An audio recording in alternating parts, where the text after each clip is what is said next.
धानर अभावी बिक्री और कटनी छटनी बाबद जो मुलतवी प्रस्ताव कांग्रेस दल तरफ आगत करा गृह में उद्वेग प्रकाश पाइला। मान्यवर मंत्री विभिन्न जिला परिदर्शन कर सारा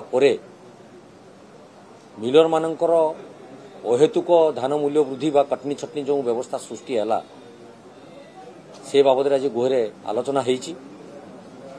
सरकार इनपुट देइचंती 800 टंका सहायक मूल्य 2300 टंका किंतु दुखर कथा जो इनपुट 800 टंका ए डाहण हाथ में देले बाम हाथ में कटनी छटनी करके तार दिगुणा पैसा से बाहर करने चलीगले।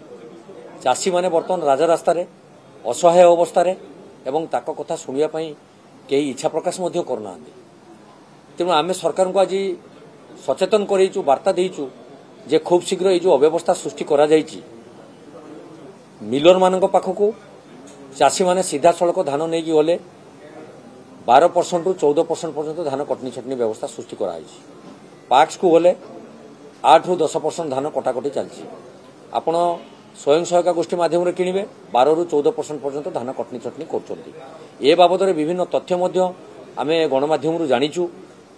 आमर अतीत भद्रकर माननीय जिलापाल छद्मवेशर जाई गोटे दुटी पाक्स पहुंची से सत्य तथ्य जापारे और सेठी भी दृढ़ कार्यानुष्ठान विरुद्ध नि मान्यवर मंत्री जो जिला परिदर्शन करटी भी देखिए।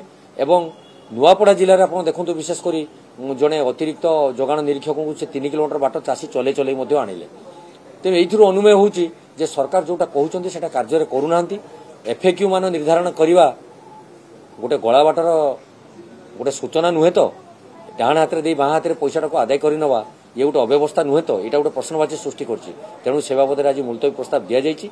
आम सरकार को निवेदन करूँ खूब शीघ्र चाषी मान दुख बुझंतु एवं ये कटनी छटनी दूरे रखी धान किणवार व्यवस्था सुचारू रूपे तुलांतु।